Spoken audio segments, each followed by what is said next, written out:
Live from San Francisco, it's Rex Broadcasting Wrestling Observer with Dave Meltzer and Brian Alvarez. Are you ready? Are you ready? Let's get it on! How's it going, guys? Brian Alvarez here with Wrestling Observer Live. It's going to be a very interesting first few minutes of the show as I am here in the parking lot of the Elks Lodge awaiting a pro wrestling show, which I'm going to do. And Dave is nowhere to be found. We believe he's caught in traffic. There's some sort of game in San Francisco or wherever he's at. So he should be here soon, and we're going to get into the news very quickly and then take some calls. Obviously, a lot of things to get into this week, most notably the death of Elizabeth Hewlett, of course, Miss Elizabeth in WWF, and spent some time in WCW as well. Earlier this week, passed away after being rushed from the home of her boyfriend, Lex Luger, and passed away in the hospital. Luger's house was searched, and he was arrested for, I believe, 12 counts of possession of a controlled substance, which is believed to be steroids. So we'll obviously have a lot more on that story in a little while because I'm in the dark for anything that's happened today. So if anything has happened today in regards to this, Dave will be able to fill us in on that. But obviously that is the top story for the day as a lot of wrestling fans, in fact, pretty much all the feedback we've got on the death of Elizabeth is from people that said she was like their first crush in wrestling, very classy lady, so people are very upset about that. Obviously, the pay-per-view last week, we were not on the air. It was Backlash. Brock versus Goldberg was the main event, and it was not a complete disaster. And Monday night, they actually did an angle with Goldberg where he speared Rosie through the dasher boards. And I liked enough that I almost felt that they salvaged Goldberg after 3 weeks of destroying him. So other than that, though, a very lackluster pay-per-view. A couple good matches, but nothing extraordinary. And pretty much a real disappointment. The Tokyo Dome was this weekend. A very interesting show, half shoot, half work. Takayama is the new NWF IWGP champion. Yuji Nagata had just broken the record of 10 successful defenses set by Shinya Hashimoto. He was the IWGP champion. Takayama was the NWF champion. They had a unification match, and Takayama won, so he is the king of Japanese wrestling right now. New Japan did not lose all of their shoot fights, so it was not a total disaster, although Manabu Nakanishi, one of their rising stars, some would say one of their top stars right now, was destroyed in his match, so that was not good. And in the dream match, it was Kobashi beating Chono to retain the GHC title, and we can talk more about that show after a while as well. Mr. America debuted on SmackDown. It was Hulk Hogan, even though Mr. America, of course, denied that, and looks like they're probably leading to a Hulk Hogan versus Roddy Piper singles match. And Piper did do his match a few weeks ago against Rikishi, so he could take a couple of bumps, and he could do a brawling-style match, so I'm sure they can pull something out. So that was the top story from SmackDown, or promoted the top story. And looks like Brock Lesnar and John Cena, they, of course, had their match on the Backlash show, and John Cena now appears to be moving to a match with Spanky. So his career taken, I don't know if I call it a turn for the worse, but the push towards the top appears to be over. So obviously we can talk about all those stories, presumably after the break. And we'll be back in a moment. This is Wrestling Observer Live. This is Brian Alvarez on the Sports Byline USA Radio Network.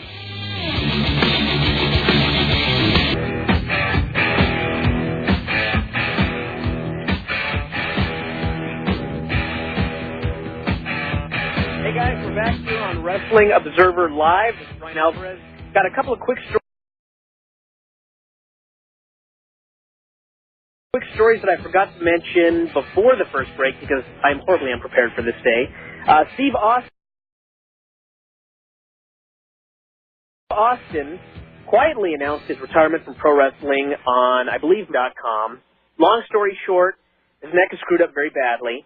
And the angle that they did several weeks ago where Eric Bischoff came out and fired him and read the doctors, actually a bunch of doctors' papers talking about the condition of his neck, that was pretty much a shoot. He's done. He said he might do an occasional match every now and then, like maybe at WrestleMania 20 if it was the right guy and he thought he could do the match and not get hurt. But he pretty much said, that was my last match, referring to the match with Rock at WrestleMania. And most people knew that that was an unofficial retirement match, at least those that have been following wrestling pretty closely. But that was the first time he actually came right out and said that. So he is pretty much finished.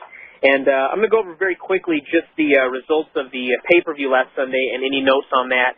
And then we'll get into taking some phone calls. Very quickly, Team Angle beat Los Guerreros to retain the tag team titles. The Guerreros stole the belts after the match, and then they did an angle on SmackDown where they returned them, but in doing so, they stole the medals of Team Angle, actually Kurt Angle, because they were on the painting. And I remember when I was watching that, they put the belts down in the ring, and they started to walk away, and I thought, they just made the Guerreros the biggest dorks in all of wrestling, because they gave the belts away, like the bad guys had asked, and then just walked off like geeks. And then it was revealed that they stole the medals, so I guess stealing was a good thing in this situation. But ironically, on the NWA TNA pay-per-view this week, Eric Watts met with Dusty Rhodes, and after many weeks of stealing the replica NWA title from Dusty and everybody and so, Dusty said, "Can I please have my belt back?" And Eric Watts gave it to him, and apparently that was the end of the angle. So Eric Watts took the place of Los Guerreros as the biggest dork in wrestling. Then we had Sean O'Hare over Rikishi with help from Roddy Piper, and nothing of note in that match, not very good. Rob Van Dam and Kane versus the Dudleys. Rob Van Dam and Kane retain the tag team titles. Tons of interference, finishing with Rob Van Dam hitting the frog splash for the win. Jazz and Trish Stratus. Jazz beat her to win the women's title. So that was that. Big Show beat Rey Mysterio, 345. Just pretty much destroyed him. Rey made a big comeback and hit like a 619 to the gut, the leg, and the head. And after all that, Big Show just chokeslammed him and pinned him. And that was the end of that. And then they did the big injury angle, which we probably should have talked about earlier, because Rey actually did get injured. He was being strapped to a backboard, and Big Show picked it up and swung it into the post like a baseball bat. And as he was letting go of it, Rey was facing down, and he was strapped in, and his head smashed into the safety mats and knocked him batty. But luckily he did not have a concussion, but he did injure his wrist, so they're going to make a big deal out of that, which they actually did on SmackDown. And there was a lot of heat on Big Show for what people thought was a careless handling of a very small man, which it was. And there was some thought that he might not challenge Brock Lesnar for the title at the next pay-per-view, which is the plan. But it looks like, at least from SmackDown, that they are going that direction, as Big Show came out and challenged him, and Brock Lesnar said, anytime, anywhere, blah, blah. And if they do not do it on TV, which there are some people that want them to do that, and have Rey and Big Show face off at the pay-per-view next month. Otherwise, it's going to be Rey and Brock, or Brock and Big Show, which seems the current plan right now. Brock Lesnar beat John Cena. They went way too long for these two, and both were exposed. Interesting crowd in that it was near Cena's hometown, and thus, like halfway through the match, half the fans were cheering for Cena, and Brock ended up hitting him with the F5 for the win. Nothing special, and like I said, it should have been Nash and Shawn Michaels when Triple H pinned Kevin Nash, still the smartest man in wrestling. And I figured they would do something along the lines of, Nash hitting the powerbomb and pinning Hunter to set up a match at the next pay-per-view. They did not. Instead, Hunter pinned him, and that was the end of that. Used a sledgehammer, but that was a finish. Then we had Goldberg versus The Rock. This one also, they went like 15 minutes, way too long. Goldberg was exposed. He hit the post doing a spear, and then Rock worked him over. And Rock is just so entertaining that, once again, half the fans were chanting for him. And Goldberg at the end was, getting near falls, and Rock was getting near falls, and Goldberg would kick out, and the people would cheer for The Rock, or they'd boo Goldberg when he kicked out. So luckily by the end he hit the spear and jackhammer, and everybody cheered, and then they went crazy the next night when he speared Rosie through the dashboard, so he appeared to be saved. So that was the results of the pay-per-view. And for now, we're going to start going to the calls. First up is Tom in Atlanta. Tom, what's up? And, of course, I cannot hear Tom. Apparently we're having some technical problems here, which means it's going to be a very entertaining show, as now I cannot hear the callers. Brian? So, yeah. Can you hear me? Can you hear me? I can hear you. Can you hear me? Yeah, okay, here we go. All right. Drugs are strongly suspected in Elizabeth's death, right? Yeah, they're suspected. All right. That's all I really got to say. It's very sad that a lot of these performers just don't have any kind of game plan for a post-wrestling career. I think that's, a lot of the reason for the deaths of the last few years of wrestlers, don't you think, and performers? Yeah, it's just sad because you would think, like last year we had a list of all the people in wrestling that had passed away, and obviously some of them were of old age and whatever, but you still had just a ton of people that were young or passed away that was thought to be drug-related or something like that, or even guys that did not pass away as a result of anything drug-related, but if you really look at it, stuff like enlarged hearts, which you don't get riding the treadmill and lifting weights, and stuff like that. And you would just think after a year of like 55 deaths, and God knows how many have been in wrestling over the years, that people would learn a lesson, but they never do. Yeah, and the thing is, we still won't know anything about Elizabeth for like a month. Right. So it's premature to say anything, but obviously a lot of people are speculating that that's what it was, because 42-year-old woman just, It ain't natural. highly unlikely. Do you think what's Shawn Michaels' game plan? Do you think he? I think you and you discussed Kevin Nash will probably get some kind of creative job behind the scenes, and once Hunter gets married there. But do you think Shawn Michaels wants a backstage job at WWE as well? I think he'd be happy with some sort of job where he could just get paid and show up for his 2 days a week or whatever like that. Right. I think he's past the point in his life where he's looking for creative power or anything like that, and I don't even know if he'd have any interest in writing or anything like that. But right. He might want to be a road agent or something like that. I know a lot of guys do. Kurt Angle does. So I'm sure whatever he wants to do, he'll be set as soon as October 25th rolls around. A day that will live in infamy. Yep, D-Day. All right, man. Have a good night. Frank got your rules. Yeah, thanks a lot for calling. Hey, Brian. Yeah, what's up? Not too much. Dave. Hey, how you doing? I thought you were a caller. No. I just I was caught. David Humble, what's up? Yeah, God, the traffic was horrible, Brian. I heard there was a game of some sort. There was a baseball game that I didn't even know about, but it wouldn't have mattered even if I did, because I was like 20 minutes early, and then I was 3 miles away, and now I just got here. So that tells you all you need to know about the traffic. Well, somehow we survived this far, so so far so good. Okay, well, just to let everyone know, we're going to have Larry Matisyk joining us, who has known Randy Savage and Elizabeth longer than just about anyone, in just a couple of minutes. And I also want to remind everyone that we've got a couple of quiz questions for today. We're going to pick 2 winners, and these questions are not too difficult, certainly not as difficult as the last one. Okay, you can win Def Jam Vendetta, which features DMX, Ludacris, Method Man. Oh, my God, Method Man. Method Man, the next WWE superstar. Redman, Maybe Scarface. for real. Maybe for real. Redman, Scarface, and more. Doing pro wrestling. So anyway, here are our 2 questions, and you can try. Number 1, this is all you need is one name. Who was the person who was the winner in the main event of the largest paid attendance, and paid is an important word, paid attendance recorded in the history of pro wrestling? Number 2, name 5 Olympic gold medalists who have been in at least one professional wrestling match. Okay, so that means gimmick performers included, but they got to have won a gold medal. We're going to go ahead to a break right now. We're going to come back with your phone calls right after this. You're listening to Wrestling Observer Live on the Sports Byline Radio Network.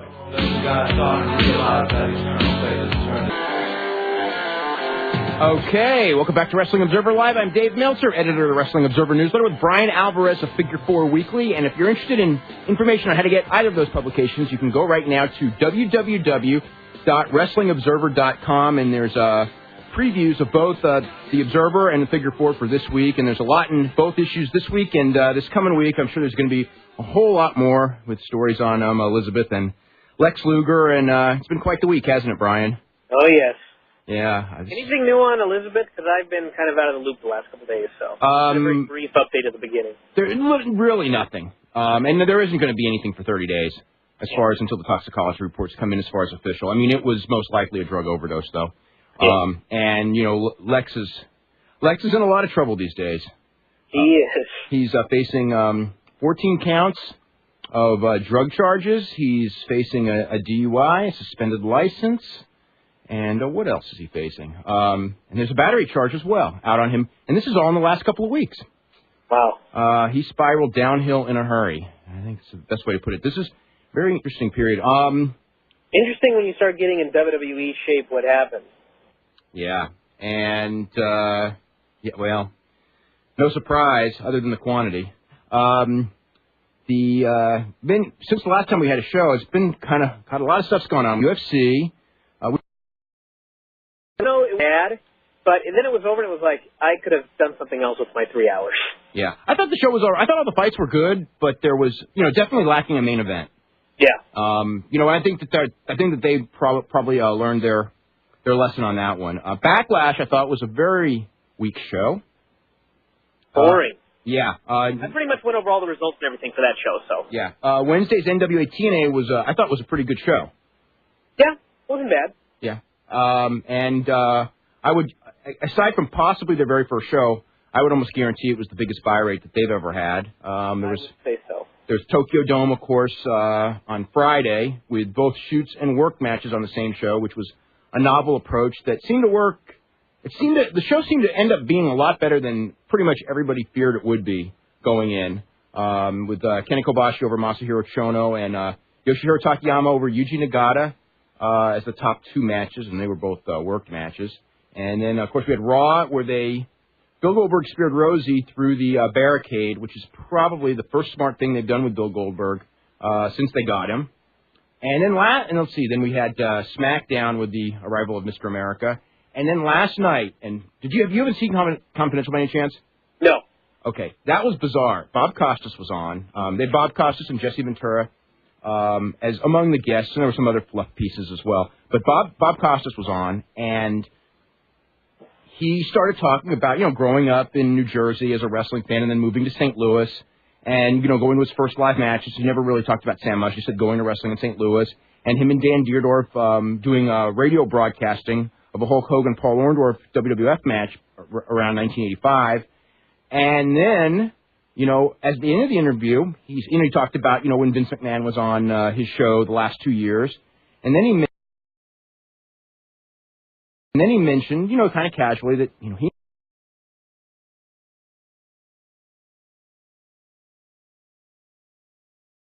he no longer watches it. Although he would praise The Rock, he no longer watches it. And he doesn't think that pretty much anyone of his age watches it, and it's just not for him anymore. And it was on their own show where he said, I don't watch that show. I watch the ratings for that show, and anybody who is actually watching that show is not going to be swayed one way or the other or think any more or less of the WWE after hearing that, because nobody is watching that show. Like 500,000 viewers. Okay, well, they're probably maybe not more, but still, wouldn't if somebody like that is saying that, and most of your fan base is saying something similar, don't you think it would get through somebody's head? Well, you would, but I think that like the 500,000 people that watched Bob Costas say that have probably heard that same thing from all of their friends anyway.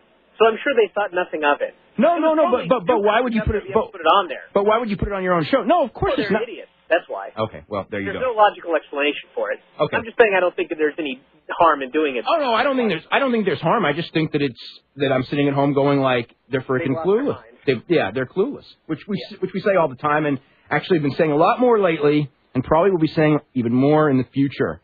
For many years. Yes, we're going to go to Jeffrey in New York. Jeffrey, what's going on? Hey, what's going on, guys? I got a question about Cabbage from the UFC. Yes. I thought I was very impressed by him. Only seen him with Tim Sylvia.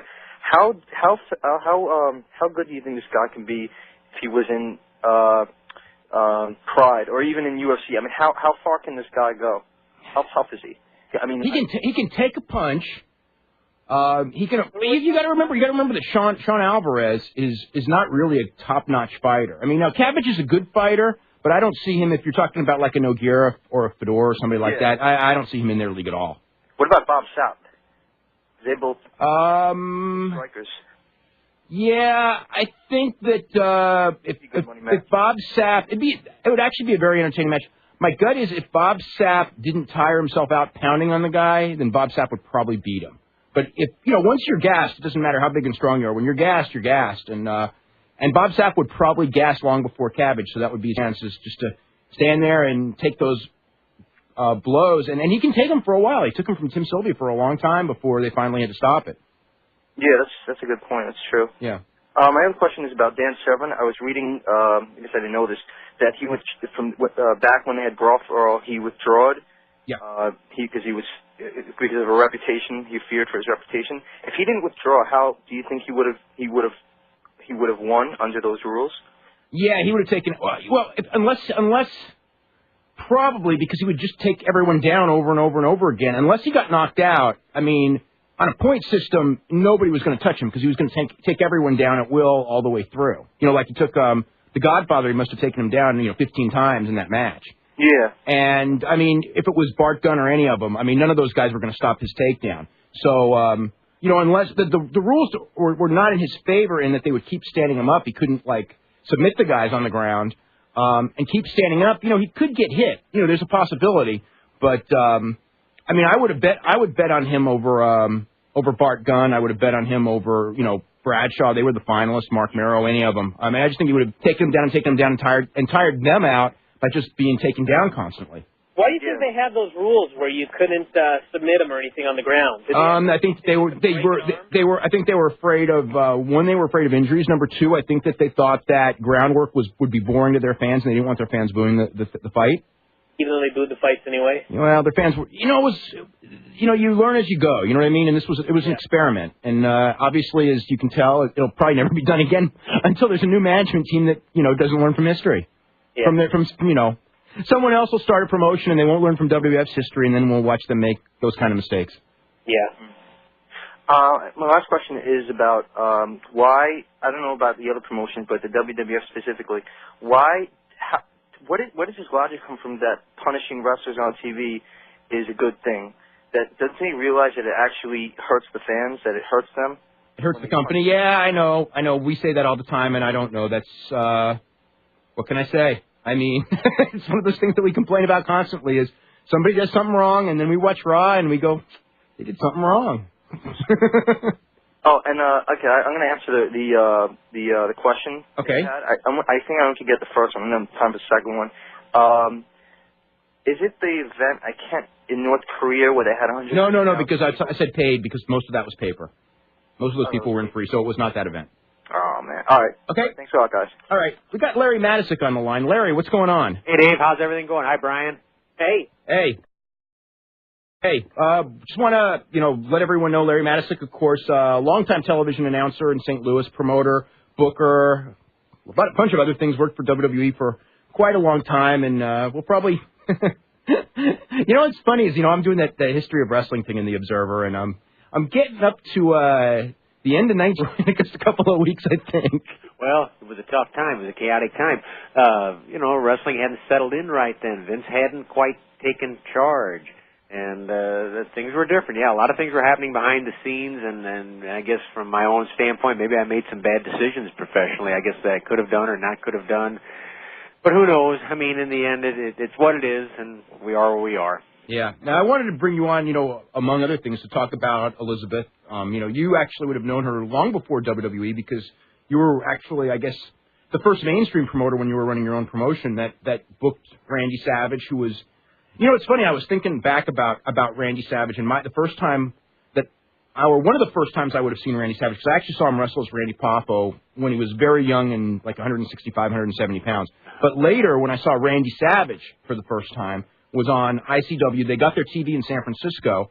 I'm saying this is probably the early 80s. And they had Randy Savage, Bob Orton Jr., Bob Roop, Ronnie Garvin, and a bunch of other people. But Randy Savage and Bob Orton Jr., I would watch them, and they were so good that it actually was, like, I think the first time, like a lot of Americans saw Tiger Mask, it was so beyond comprehension of what could be done in a ring that I just blanked out on it and going I didn't see this guy do those moves. Now, now those moves are commonplace, elbows off the top.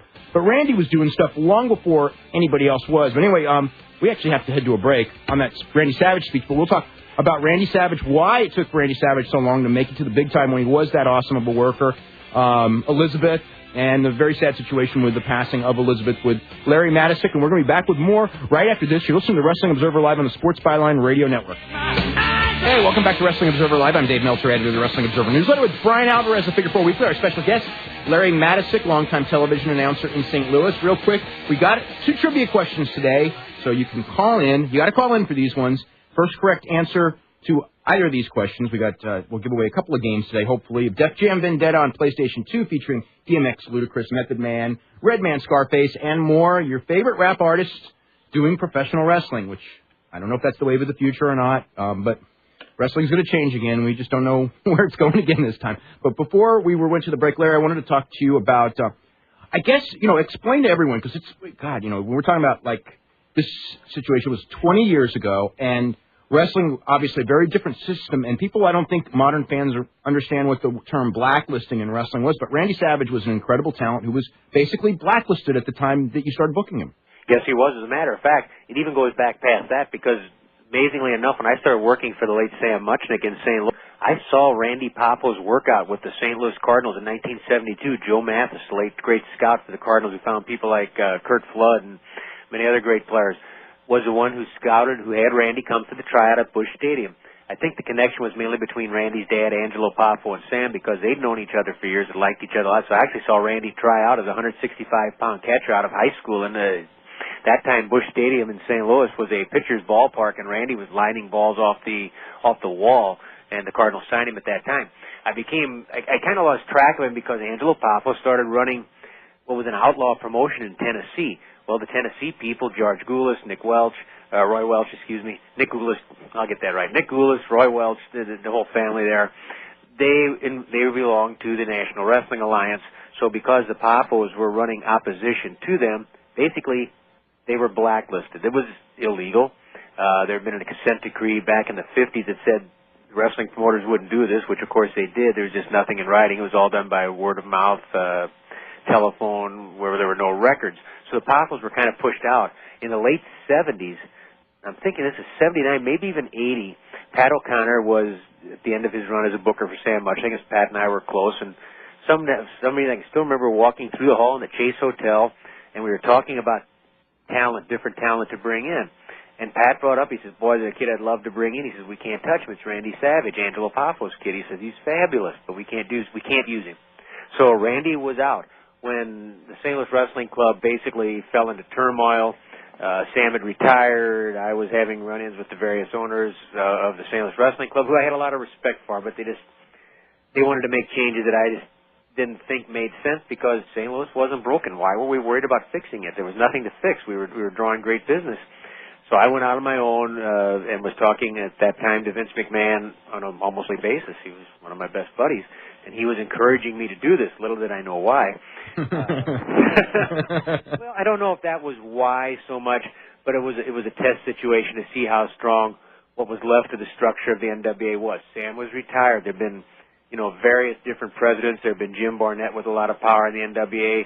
The various presidents of the NWA had weakened the World Championship in ways that Sam Muchnick hated. So bottom line was I went on my own. The question became, could I get talent? Well, I was getting pretty good talent, and behind the scenes I was also talking to Fritz Von Erich. World-class championship wrestling, as strong as the devil right then. David Von Erich and I were very close. David wanted to come in right away. I went down to see Fritz. I said, I can't do this to you. I stand your position, but I'd like to have some sort of rapport, and maybe as things open up down the road, David and them could work for me. Well, David, Kevin, and Kerry all came to the house that day. We had this long meeting, which, of course, Fritz dominated. And basically, the door was left open because David made it very clear he wanted to work for me. Kerry, he would go anywhere. That was fine with him. Kevin was a little bit more cautious because I think he was aware of the political implications.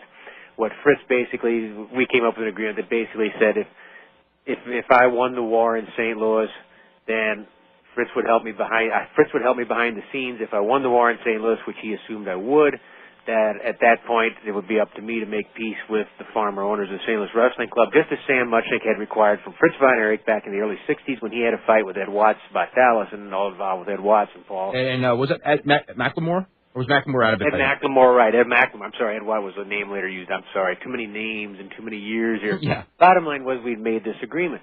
So I'm still talking about talent we leave, and Fritz said to me, he says, why don't you call Angelo? He says, his kid's a hell of a worker.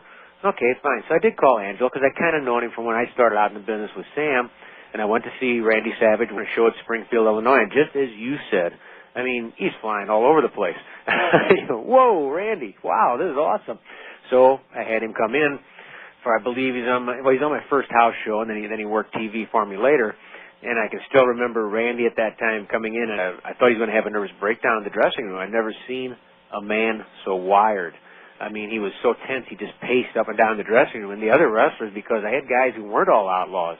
I mean, you had people like Brody and Murdoch and Spike Huber, and they were maybe on the edge at that particular point in time, but they were all kind of looking at Randy going, oh, brother, this guy, I don't know. And Randy at that time was very worried about who I would put him in the ring with, because he was still afraid of... Oh, that somebody might double-cross him. Somebody might double-cross him and hurt him. Yeah. So I had to be very careful. He trusted Scott Casey. He trusted Tiger Conway Jr., so I really had to be very careful, and eventually I had him in a tag match where Murdoch was involved as a partner, and we just did a split, and Dick Murdoch took care of everything great. He talked to Randy. I remember him talking to him, saying, Randy, it's okay. You know, this situation's all right here. Everybody's on the up and up. There's not going to be any double cross in the ring. This is real quick. Did something ever happen to make him so paranoid? Well, there have been situations down in Tennessee. I know he remember he punched Bill Dundee? And then there was a gun situation where somebody was going to shoot somebody else. And Bill Dundee brought in a gun, and Savage, I don't know right. Savage got the gun, wrestled the gun from him and hit him with the gun. They had a fight over the gun. I mean, he tried to kill, at least Randy thought they tried to kill him. Yeah. I mean, he was... And, when those guys would go to Lexington, because that was the home base of the ICW, when the Memphis guys would go to Lexington and sometimes to Louisville, almost all the wrestlers, Lance Russell told us this story, would have guns on them.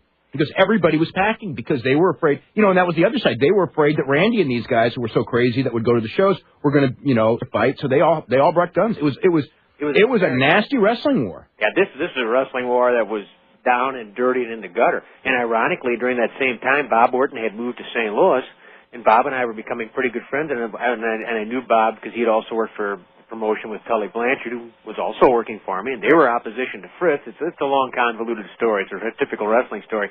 But Bob Orton went to lunch with him one day, and he apologized to me. He says, man, I want to work for you. He says, but I've been an outlaw so long, and I got the chance to go work for Crockett. He says, I got to do that for my family. He says, my wife, and Bob's been the same lady for 20, 30 years. So I salute him in wrestling. That's amazing. So anyhow, Bob went to work for Jim Crockett, which has nothing to do with Randy Savage. Okay, when Randy came up to work for me, one of the people he brought with him was Elizabeth. They were dating then. She would have been either 21 or 22 years old. This was 1983. Just as sweet and pretty, just like the cheerleader. And I know she was doing some TV for Angelo Poffo, and I think she may have been doing something with the production or moving of the tapes. She may have been the one mailing those tapes to San Francisco, to the Bay Area that you saw, Dave. Yes. Very possibly. And Randy was very concerned about her, that she'd be okay. And I looked at her, oh my God, she looks like she's 12 years old. So anyhow, she sat with my wife, who usually was sitting with a couple cops and things like that, people I knew in the St. Louis area. So Liz sat with my wife, and that's how we got to know her. I mean, she was just this really nice, sweet, naive personality. And then, of course, later on, after I went down, Vince crushed us. I ended up, as Dave said in the bulletin correctly, I was a fish out of water with Vince McMahon, but I hung in there over 10 years. Randy kind of made peace with Jerry Lawler, if I remember right, in Memphis. And Jarrett and Angelo, and then they worked a very lucrative for him, and then Randy got called to WWF. At that time, I was talking to Lawler, too, and I remember before Lawler used him, he called me, he says, how was Randy with you? Could you trust him? I said, hey, man, he was fine with me. I have no problems with Randy Savage. He kept his word. He was a gentleman. He was honorable. Yes, he's fine. Now, I'm not saying that's the only reason Lawler took him, but I'm sure he was asking a lot of other people the same question, and if he heard the right answer often enough, that's how they made peace. Then Vince was calling about him. Hey, he worked for you. I talked to Lawler. He likes him. What did you think? Same story. Hey, he was fine. He was a terrific worker. at that time, I think I kind of questioned in my own mind if he was big enough for what Vince wanted in that era. Now, we're going back pretty far, which obviously Randy proved us didn't make the least bit of difference. He got bigger. No. And then he wanted to bring in Liz, of course, and Elizabeth, they eventually got married. Do you by any chance know when they got married? I think it was like 80. I'm trying to remember if they got married before or after she started on that TV. I think it was actually after didn't they do a wedding on TV? Well, the wedding on TV was like 7 years later. They did get married. But they were already married. They were married long before the TV wedding. They were married long before that. Yeah. And I'd seen Randy. We kind of lost track of each other over the years. I'd run into him out of Las Vegas at a NCTPE or whatever it is convention, and it must have been right after the breakup because he was hurting.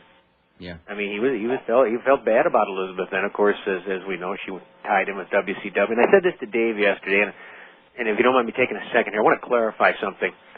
I'm going to say some things, and probably we all are. We're going to say wrestling's this. Oh, God, it's horrible. It's horrible. Hey, pro wrestling, as a business, as an endeavor, if things run right, there's nothing wrong with pro wrestling. If people who try hard and have a certain ability go out there and for 2 to 3 hours, they can give the general public a release, an escape from the everyday world. It's no different than a Broadway show, than a Cardinal baseball game, than the NBA playoffs. There's nothing wrong with that. Unfortunately, there's been this element or culture or whatever it is by the people that have been in wrestling or in wrestling now that have kind of driven it in a different way, and it's claiming a lot of lies. And I guess that's what I feel bad about here, because Elizabeth was, to my knowledge, unless she changed a lot in the later years, was not an operator. She wasn't trying to scam anybody. She wasn't trying to run any swerves. They brought her back to this business, and for whatever reason, his personal life wasn't what it had been after she broke up with Randy, and she ended up in the situation she was. And I guess, Dave, you guys have probably already gone over in some detail what happened and how they found her. Yeah. But I mean, wrestling in and of itself, there's nothing wrong with wrestling in and of itself.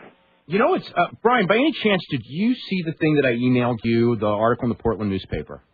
Or not Portland, but it was one of the Oregon papers on the commission. I don't think I've read it yet. No. Okay. You better. Okay. There was an article. The one about where they're still talking about the rules. The rules. Yes. And this is. I think I was like so appalled by every single person in this article.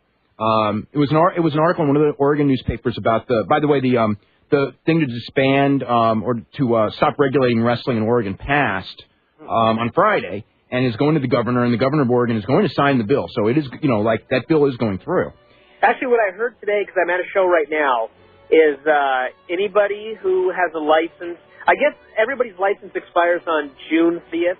And so after that, you don't have to get licensed anymore. But up until that point, you do. Okay. So we have guys here tonight that can't work. Oh, so you're okay. But no, I mean the point is some of the quotes from the legislators. Well, we don't want this in our state. I was just thinking, like, how can you even say something like that?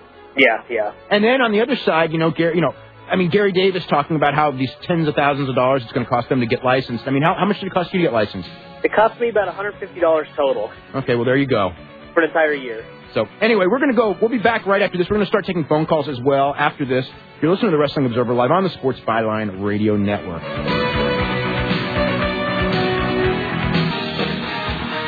Okay, welcome back to Wrestling Observer Live. I'm Dave Meltzer, editor of the Wrestling Observer Newsletter, with Brian Alvarez, Figure 4 Weekly, our special guest today, Larry Matisyk. And we're going to start taking calls in the second hour, because I want to ask Larry, before we get going, when WWF brought Elizabeth in, they had no idea it was going to take off like it did, wouldn't you say? Oh, absolutely no idea. I agree completely. And again, at that point, Vince and I were in fairly close contact. Our relationship hadn't frayed quite that much. I think they thought it would do well, but I can remember Vince talking, one of the key things to him was that she wasn't an arena rat. That she wasn't going to be creating problems between the boys. That she wasn't going to be bouncing from bed to bed and causing problems in the dressing room. And that was my memory of it. In being asked about it, was that may have been his biggest concern, was that she wasn't going to create problems. And then once he was satisfied that problem wouldn't happen, well, this is great. I mean, let's try this. And as we know, Vince was in a position he could throw a million ideas at the wall, and if only 6 of them stuck, well, he was okay. So he's a man of high moral fiber.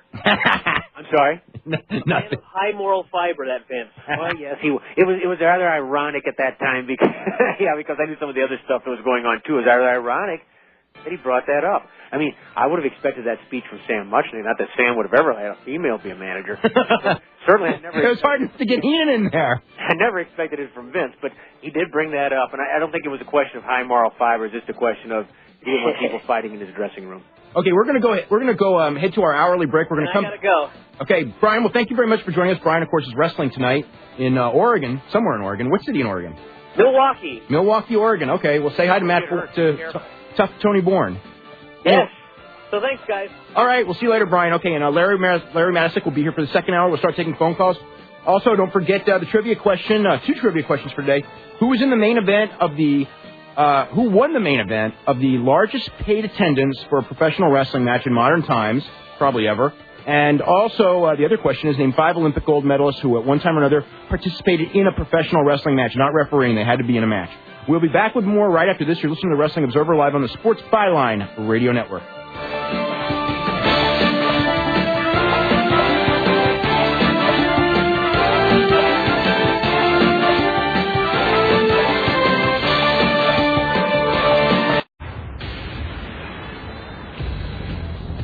Welcome back to Hour 2 of the Wrestling Observer with Dave Meltzer and Brian Alvarez. Are you ready? Are you ready? Let's get it on. Okay, welcome to the second hour of Wrestling Observer Live. I'm Dave Meltzer, editor Larry Matisyk, former TV announcer, wrestling promoter, booker, a lot of different things from St. Louis area, and we've been talking a lot about Elizabeth Hewlett, the lovely Elizabeth, who passed away on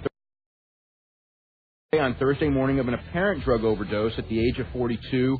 One of the biggest stars in pro wrestling of the 80s, one of the most unique characters in pro wrestling in that a very successful character, and yet no one has ever tried to copy it. And Larry, you know, one of the things I want to ask you before we get into that aspect of it is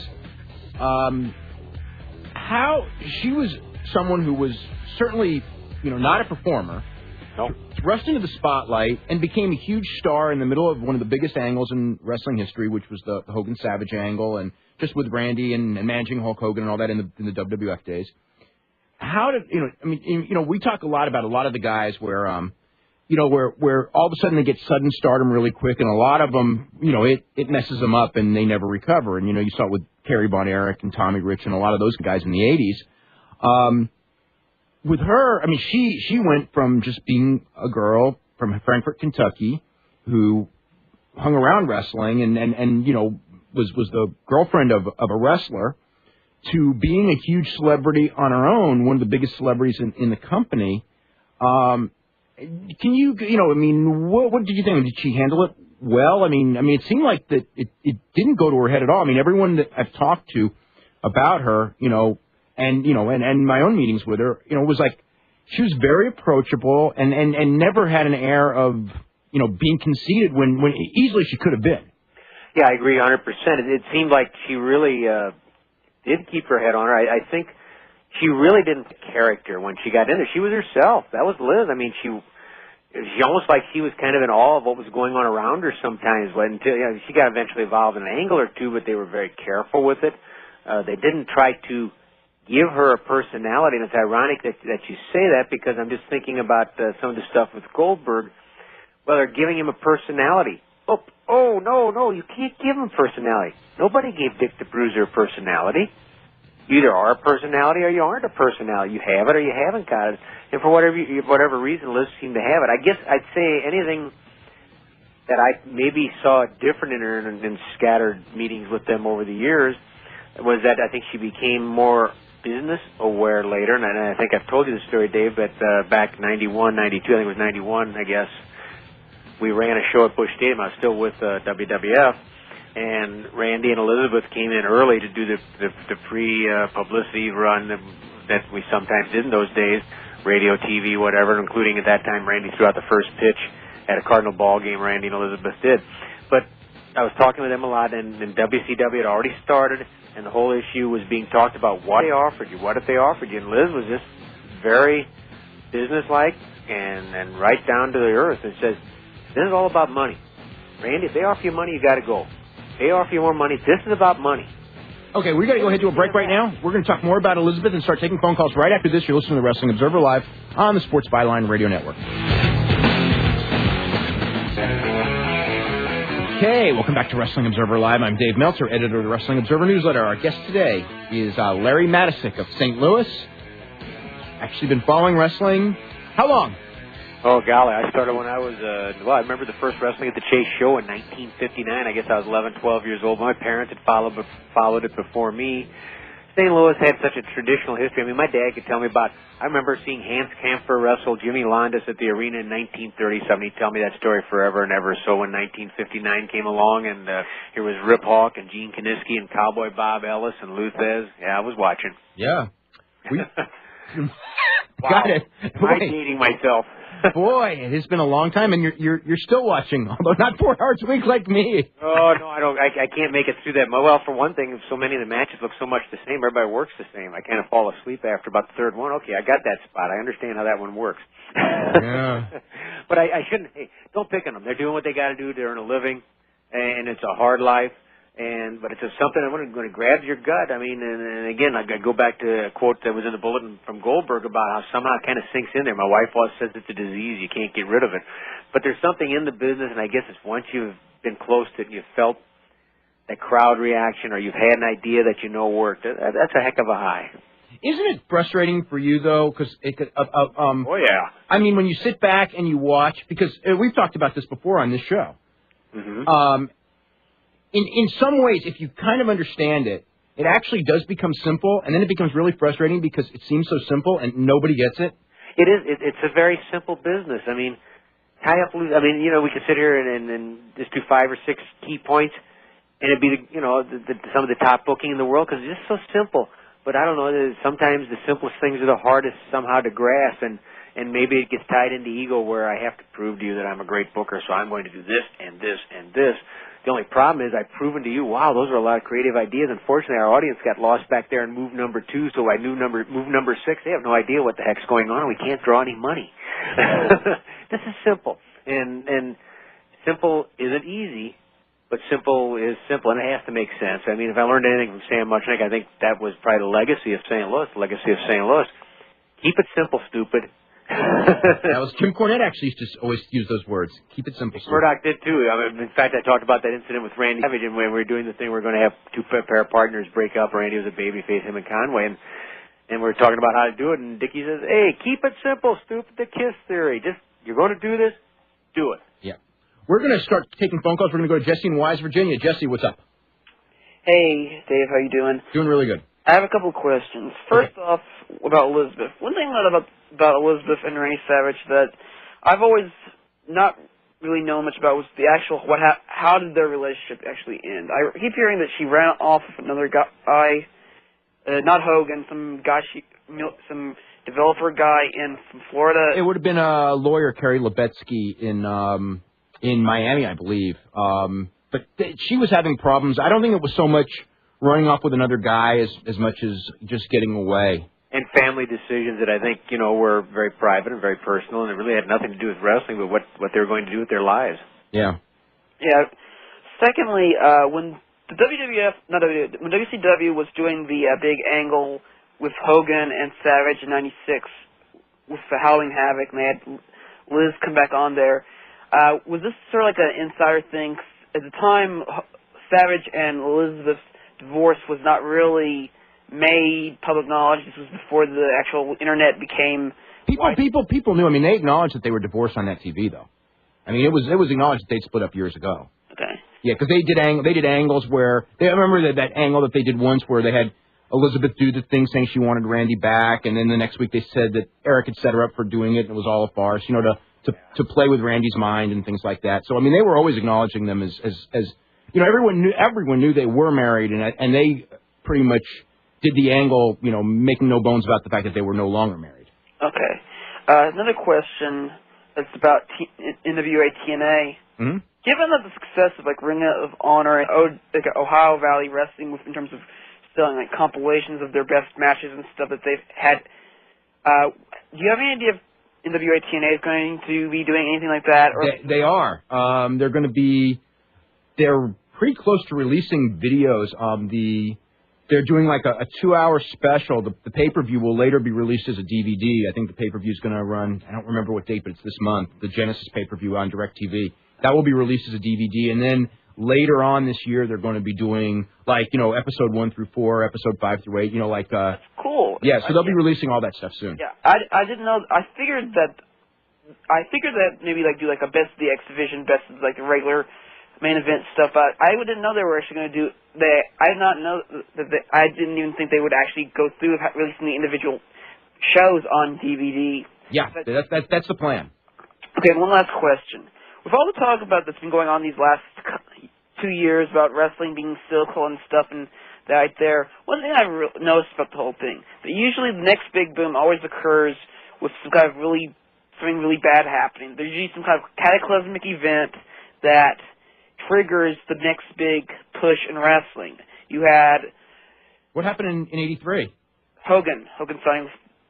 Vince, yeah, but that wasn't... Vince was going to go either way, though. Yeah, the cataclysm had happened before then. The cataclysm really happened probably in the late 70s when Sam left and the NWA basically was collapsing. Okay, and also in the 90s where you had stuff like... You had the Montreal Screwjob, and you had stuff in the early... But the thing with the Montreal Screwjob certainly turned Vince's business around, but WCW's business was already turning around before that. Because they had a big year in 97. Yeah, do you think that in the future that there is some kind of possibility of maybe TNA getting a national TV deal? It takes exactly one television executive willing to lay it on the line for them, and they will have a TV deal. The question is finding that one executive, and it's not that easy because they've been trying for a year and haven't gotten any bites. Okay, and one last question. Sorry about this. That's an extra question. You mentioned about there was a meeting at Backlash where Vince addressed the troops. What happened there? I just told them a lot of different things, actually. They told them to tone down the style, told them to come to try to make suggestions to writers on different ideas for themselves. Don't be shy, things like that. Was that before or after the big thing where Seth told the writers that their job was to basically write? Oh, it would have been after, but I'm not sure. I never heard that story that she told the writers that. Not saying it didn't happen. I just never heard that story. Yeah, it's been floating around the net for a while. There's a lot of things, and a lot of that stuff that floats around. A lot of it's true, and a lot of it's not. And I never believe it unless I kind of hear it directly. And I'm not saying that it's not true. I know I read it in the Torch, and more often than not, what's in the Torch. I believe what's in the Torch. But the point being is, I don't know that story to be correct. Okay. I don't know that it's not correct either. Okay, thank you. Okay. Bye. All right, bye-bye. We're going to go to Jonathan in Savannah. Jonathan, what's going on? Hey, what's going on, Dave? I just want to ask you a question and ask if Kevin Nash has gone to the limo yet by now. Oh, jeez. Did you see that, Larry? Oh, my God. You did see it. He walks worse than me. Oh, my God. Wild Bill Longson, when he was 80 years old, carrying file cabinets out of the wrestling office, walked quicker than that. Yeah. But a couple questions I had for you. The first one I wanted to ask was, there's been something that I had read on the Torch about Rock and Goldberg where it basically said that before, I think it was like 2 weeks ago on Raw, when he was, I think it was when he was doing the Rock, whenever Gilbert was there. Yeah, that show where they killed Goldberg. Yeah. Oh, that show was so stupid. Anyway, yes. Well, what it had said was that the Rock had told the indie workers who were playing the security guards to be careful because Goldberg didn't know what he was doing, and also the Rock had been down on Goldberg's in-ring performance and overall skills, and I wasn't sure if he was the one that was so influential in trying to bring him to the WWE. Wouldn't he kind of watch a tape from WCW there and notice the lack of skill? Well, they didn't even. I don't know if that's true. I don't know. They didn't even train together until after that, because their first training session would have been after that. Would have been well after that angle. So the timeline doesn't make sense. Okay. Yeah. All right. And my other question, or I have two more. Is there any truth to the rumor that Vince is actually thinking about bringing back the Road Warriors? They got to try out in about a week or two. Oh. So we'll see what happens from there. Okay. Is he planning on bringing back any other old people by now? For what? Are there any? Are there any left? Could he bring back the Bushwhackers or No, I don't think he can. Gobbledygooker? No. I don't think he wants to. Coco Beware. Yeah, I don't think you can bring those guys back. Nah. And my last question for you is, with Jericho doing this like highlight of the night on Raw, his little interview stuff, do they have any plans for him besides? I mean, like, if he's not wrestling, I mean, granted I can't imagine him not wrestling on Raw. You know, I mean, you know, he'll do the interview segment, but I can't imagine them doing Raw each and every week without ever having Jericho wrestle. But we'll see. Yeah. All right. Okay. All right. We're going to go ahead to a break right now. We'll be back with more with Larry Matisyk right after this. You're listening to Wrestling Observer Live on the Sports Byline Radio Network.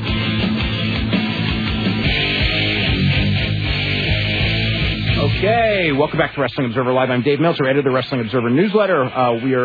We're trying to get Larry Matisyk back on the line. We had a phone problem, but I want to remind everyone, if you're interested in a subscription to either the Wrestling Observer newsletter that I put out every week or Figure 4 Weekly that Brian puts out every week, you can go to www.wrestlingobserver.com, and there's full details on the latest issue of both publications, all the news that's in there, and we'll be writing a lot about the career of Elizabeth, Lex Luger, and a lot of other stuff in this week's issue. No shortage of news, that's for sure. Anyway, we're going to start with Ed in San Antonio. Ed, what's going on? Hey, Dave. I was going to ask a question to Larry about Elizabeth Hogan and Randy, but let me ask you something else about Lex Luger here. I read that he has like 13 counts against him now. 14. 14. Actually, he's got, I think, 16 counts against him. 16. Now, are these just like possession charges, or is he like going to be like indicted under trafficking charges? We don't know. We don't know yet. Okay. It depends on just a lot of different things, but yeah, I would say that's up in the air. Okay, and also I read that he had like maybe 5 or 6 different kinds of steroids, maybe more.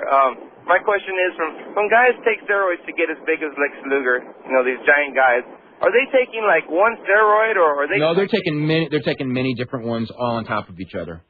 And I guess that's why people are having the health problems more than nowadays, because they are taking so many. Yeah. Well, the more you take, obviously, the more health problems you're going to end up having. Okay.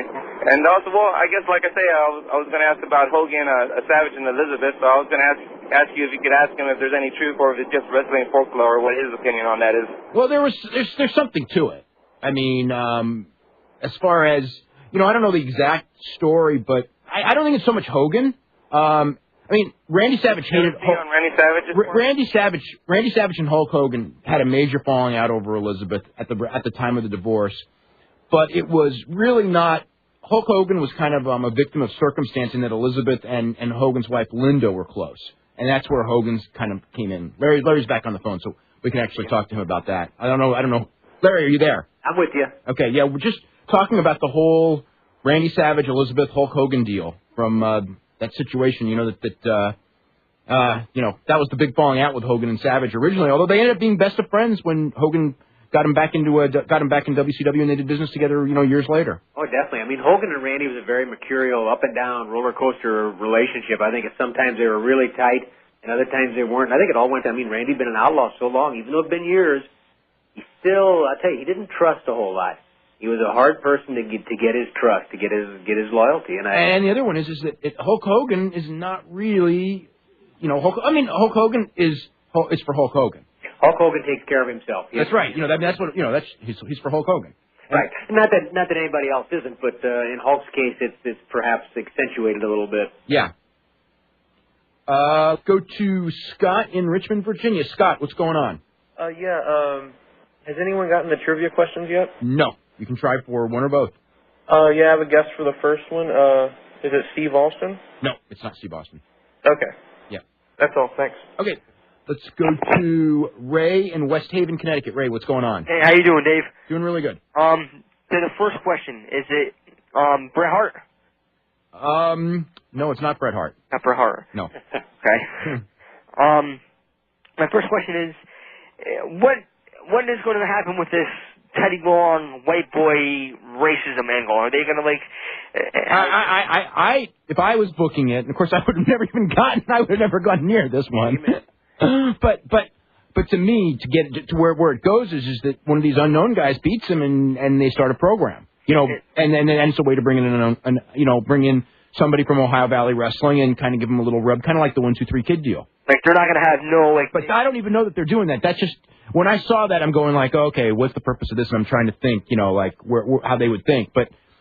Again, maybe I don't. A lot of times they start angles with no idea where they're ending up. Like Booker T's not going to join the Rodney McIntyre long, right? Cause I don't know that, but I think that'd be a horrible idea if he did. Right.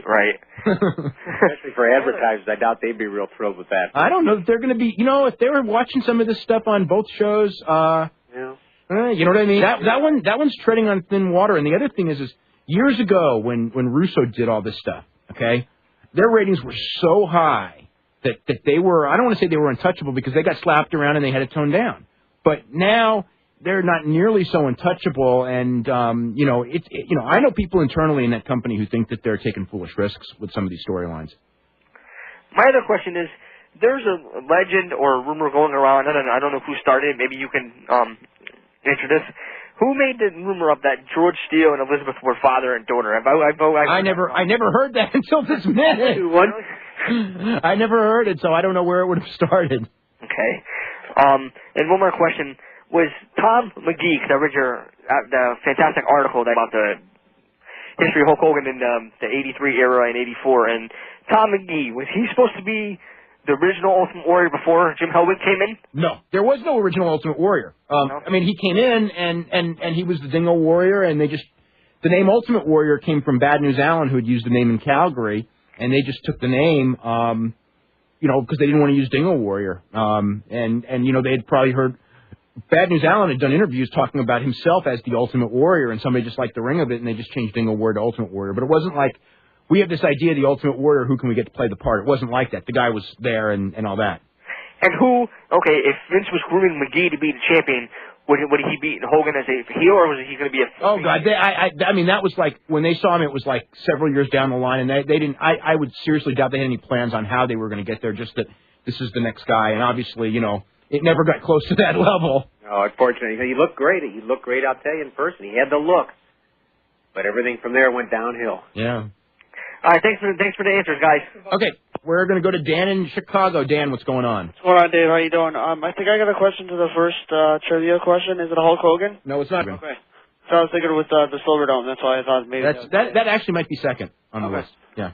All right, but I got a question about Sting. With the situation with Luger, is this going to push Sting back from going into WWE? I don't think that this has anything to do with Sting whatsoever. Okay. Especially not now, I don't think any of this has anything to do with Sting. Are they still close, Luger and Sting?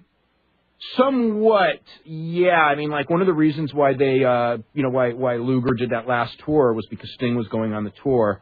But, it's not like they're as close as they were years ago. I would say that they're like, Sting and Luger would be like someone who was like your best friend 8 years ago, and then you've gone your way and he's gone his way. You're still friends, but, it's not like, believe me, Sting and Lex Luger became, they may have been similar years ago, but they are entirely different now. Yeah, entirely. It couldn't be more different, the two of them. And I got a memory about Elizabeth. Obviously, my most favorite memory is WrestleMania 7. Yeah. With the Ultimate Warrior, and what made them do that angle? The one where Randy was going to retire. Where Randy was going to retire. Yeah, and then Elizabeth came out and they hugged, and everybody was crying at ringside. Obviously the crowd thing was just natural. It was a way to bring her back. And Larry, Larry knows the story actually real well about Randy. I don't know that he was ever going to retire, but he certainly. The plan when they did that angle was that he was going away for a while, right? Yes, definitely. Yeah, I remember that. Yeah, he definitely was. And again, Randy, he talked retirement a lot. But, a lot of people in wrestling talk retirement and how many ever... But they always come back. Yeah, they always come back, and Randy has too. To all intents and purposes. But yeah, at the time, I think they really thought that Randy was not going to be there for a while. Yeah. I still get, it's stupid, I'm 28 years old now, I still get chills watching that scene. That was awesome, and I remember that really, there's some things that they did real well, and that was one of the best. And also, I've heard rumors that they were talking to Randy Savage, WWE. Any truth to that? They very well may have. I don't. They talked to everybody. It wouldn't surprise me at all. given the direction they're going, I would be shocked if they haven't talked. I wonder if they talk now, Dave. Under the circumstances, Probably not. I would think they'd be. Probably, if they were going to bring him in, they would probably put it on hold for a couple of months. Wouldn't you think? I would think so, but yeah.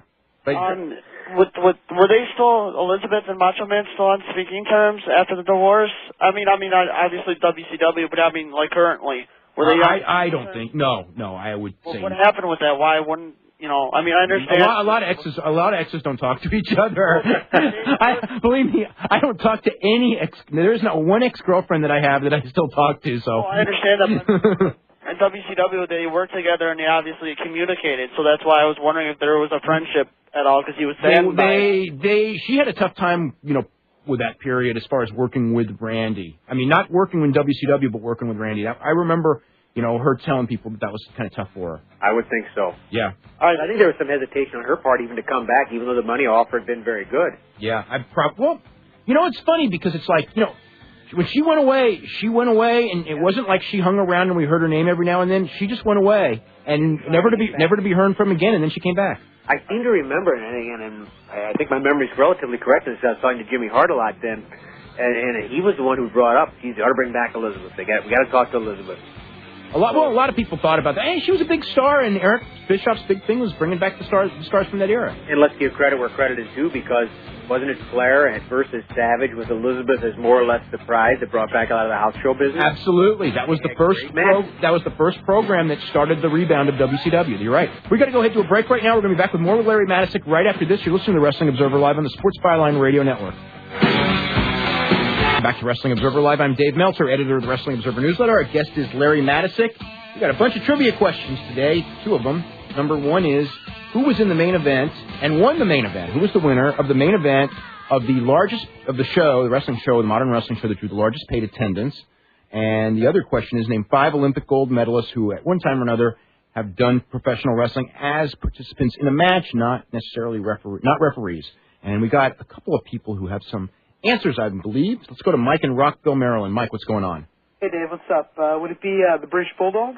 You would be correct. I would be correct. All right. Yes, the British Bulldog and Bret Hart in Wembley Stadium in 1992.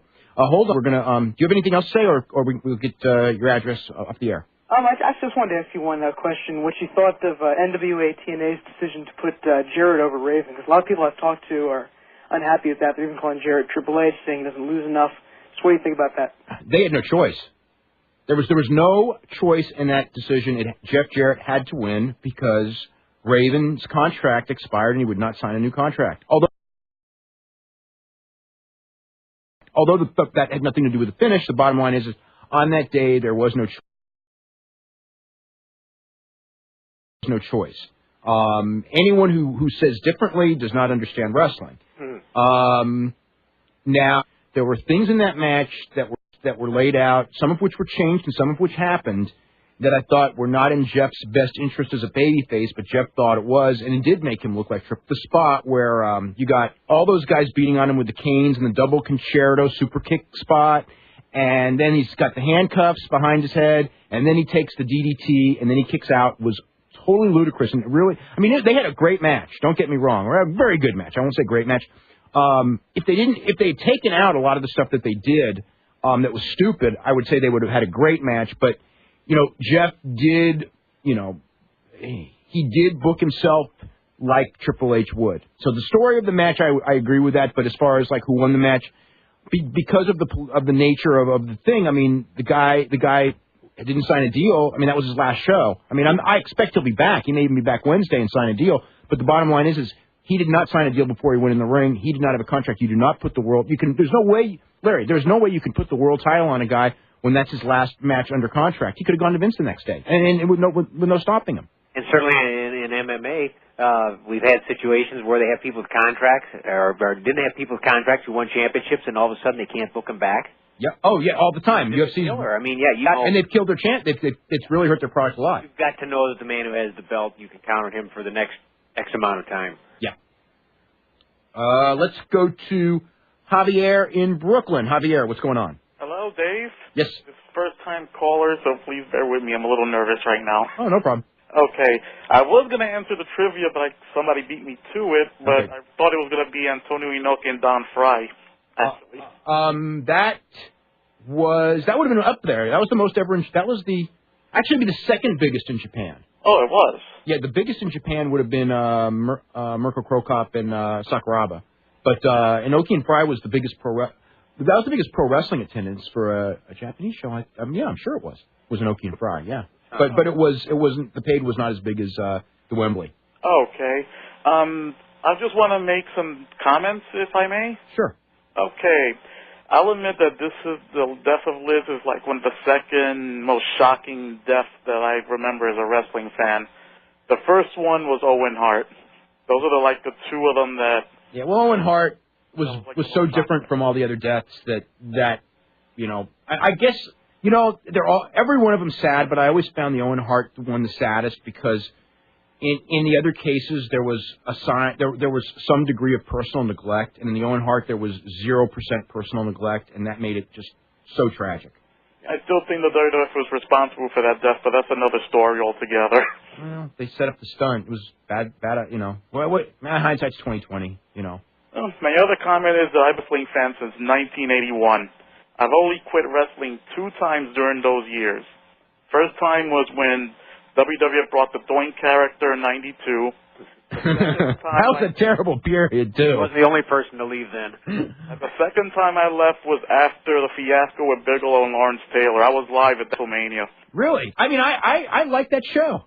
Oh, the show was okay, but I just was so disgusted having Bigelow destroy his career that way. You know what? The idea was that was supposed to make his career, and when the match was over, I thought it did, but it didn't work out that way. No, it didn't. But I don't think that was the Lawrence Taylor match. I think that was how he was booked afterwards. I credit that to Nash and Shawn Michaels and those guys for pretty much killing Bigelow's career after that point. Back then. Yeah. And I'll be honest to tell you that I'm just about ready to leave right now. Again. I hear that. I hear that more now than I've ever heard it. I just can't take this Triple H crap anymore. I just can't. I'm so disgusted. I saw the backlash last week, and that was, even though I'm not a Nash fan, common sense would have said that Nash should have got that pinfall. But after seeing that, I just couldn't take it anymore. Okay. You're right. You're 100% right. Nash should have taken that pinfall, but don't think that Nash never gets outsmarted. And Nash and Triple H had a game, and whatever it was, there was a reason Nash did it, whether it was to show the boys that I'll do a job and then never do another one. Right. Or whether it was, I don't know. I'm not trying to outthink those guys because it isn't easy. Nash is, believe me, Nash is a smart guy. Nash was not manipulated into doing a job he didn't want to do. Nash has a game plan, and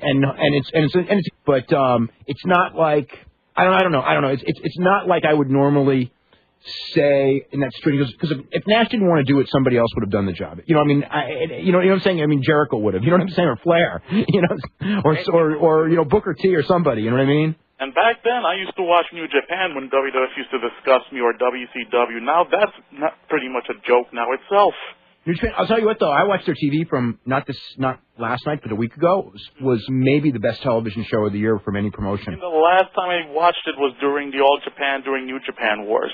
There were some great matches there. The first Kawada Sasaki was awesome. But once they put Joni Laurer in there, I was like, I can't. That was a bad period for them. You're right. That was bad, and that was bad. Larry would understand this. Because they had credibility, and Joni Laurer did improve, and she did work hard. And I don't want to say anything bad about her because in a sense of, she improved so much. But is she still there, by the way? No, that she's done with them. Oh, okay. But the whole idea of New Japan Pro Wrestling, a male wrestler from New Japan Pro Wrestling.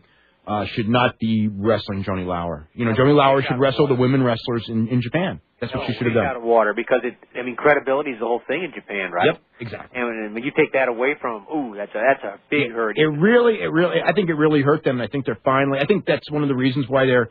I don't want to say it's why they're doing the shoot thing because that's just there's a lot of things going in there. But I think that's what they feel they need to get their credibility back. I think the last draw for me will be if Triple H easily beats Goldberg. In my opinion. Won't necessarily be easily, but I'm sure you're going to see that at some point. Yeah, I think at some point you'll see it too. Yeah. Okay, Dave. Thank you very much. Thanks a lot. Larry, but you didn't watch Confidential last night, did you? No, I did not. Okay, they had Bob Costas was on. Amazing. And you want to know amazing? Think about this. I've been trying to figure this one out. Bob Costas is on. Talked about growing up as a wrestling fan in New Jersey. Talked about Haystacks Calhoun, Buddy Rogers, people like that, Rocca. Then talked about going to wrestling in the 70s in St. Louis. Never mentioned Sam's name, but just said the first live shows he went to were in the 70s in St. Louis. Talked about when he did the radio of when you were with WWF with the Hogan-Orndorff match and all that. Correct. Him and Dan Deerdorf. Right. He talked about that and said, he really enjoyed wrestling in that period, enjoyed it all through his life.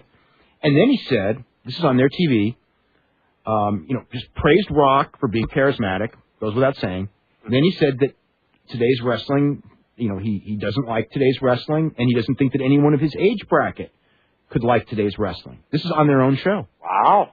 Yeah. I think by the need to have somebody of Costas' reputation on there perhaps outweighed. Costas' reputation telling people that what they already know, that this thing's going down the tubes? Well, that is interesting. I'm surprised. I'm not surprised Bob on one hand did it, because don't forget he's got his own show on right now, and he needs the plugs. He knows there's a certain audience there, so he would agree to things. And doesn't that make you wonder about the so-called shoot between Vince and Bob Costas on Costas' show a year or so ago? Actually, I don't, but I can see why somebody would. When I say I know, but I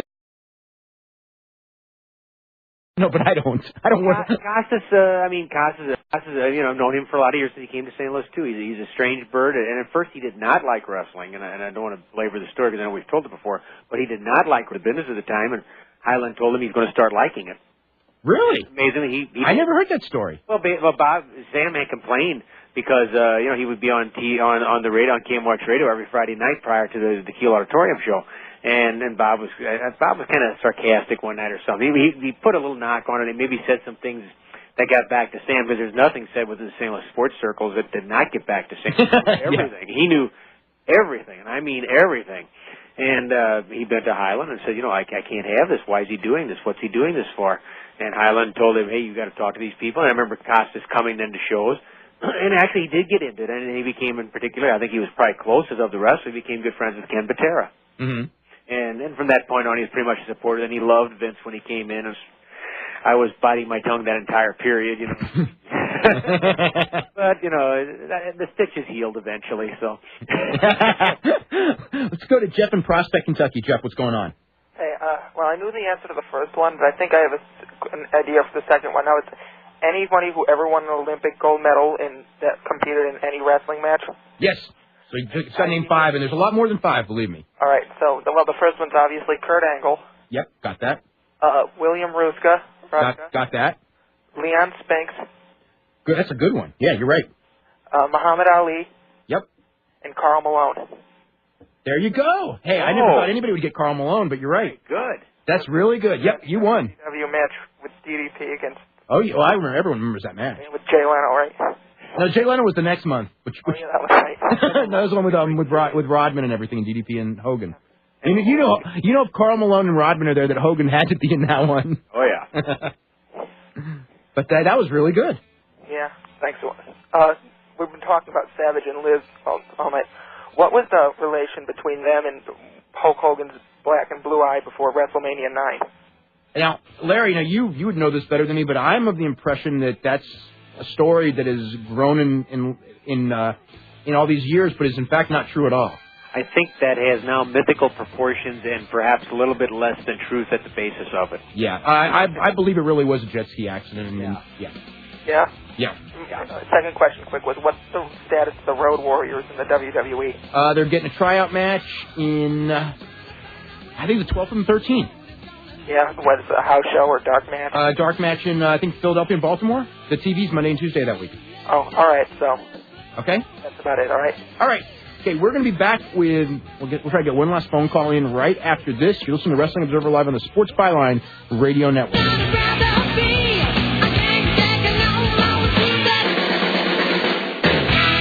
Okay, welcome to our final segment here on Wrestling Observer Live. I'm Dave Meltzer, editor of the Wrestling Observer newsletter, with Larry Matisyk, longtime television announcer, promoter, booker, many other things in professional wrestling. Fan for 40-plus years. Oh, yeah, 50 years probably when it comes right down to it.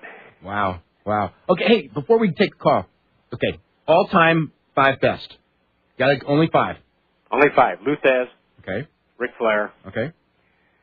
Oh, now do I have to have seen them? Yeah, I wanted people you've seen. Yeah, not like Strangler Lewis or somebody, no. Okay, yeah, because I can't go back to Strangler Lewis then. Okay, boy, Thesz and Flair just jump out so. I'd probably say Jack Briscoe because of the wrestling ability. Mm-hmm. I'd certainly have to throw him in there. Golly, this is tough. Let me think about these last couple. Do I want brawlers? If I want a brawler, I put Brody in there, but that's prejudice because he's a friend. I think after you get past Thesz and Flair, it's really a muddled group. I mean, Buddy Rogers was a great performer in his time. I'll tell you, I'd make a vote for Johnny Valentine. There you go. Huh? I like Valentine. Mm-hmm. You know, a lot of people really like Johnny Valentine. I would put him in the top 5. Not at the top. Yeah. At the bottom. But I'll tell you, when you're in the top 5 of the group that includes Thesz and Flair, you're in a pretty good group. Yeah. Let's go for one last caller. We're going to go to Justin in Oil City, Pennsylvania. Justin, what's going on? Hey, Dave. Hey. Screwed on the trivia again. So close. Oh. I'll get you next time, I swear to God. Okay. My question is, why in the world would they book a ladder match after they had that meeting? Oh, my God. You know what? There was a wrestler who just said those words to me this morning. Those exact words, that they have the big speech about how we want you to tone down, we want to do more mat wrestling, tell a story, and then on the next pay-per-view they book a ladder match. Larry, what's the answer? The answer is they think that's how they draw money, and in the end that always will tilt them that way. I guess. They have good intentions, but they want to make money, and they think that's the way to make money, which maybe it is, maybe it's not anymore. Well, I don't have an answer, but no, hey, that's a great question because I don't have an answer. You know, I mean, I think that they want everyone to tone down, but they do want to keep those gimmick matches on occasion, and hopefully, they're rarities. But again, with the Guerreros and Team Angle, it wasn't even built up to where the ladder match would be a natural progression. It's just kind of like they didn't need it. Yeah, they didn't need it. So anyway, we got to get out of here. Larry, thank you so much for coming on. Tell Bobby Heenan hello for me. Okay, we will do that, and we will be back next Sunday night. You're listening to the Wrestling Observer Live on the Sports Byline Radio Network.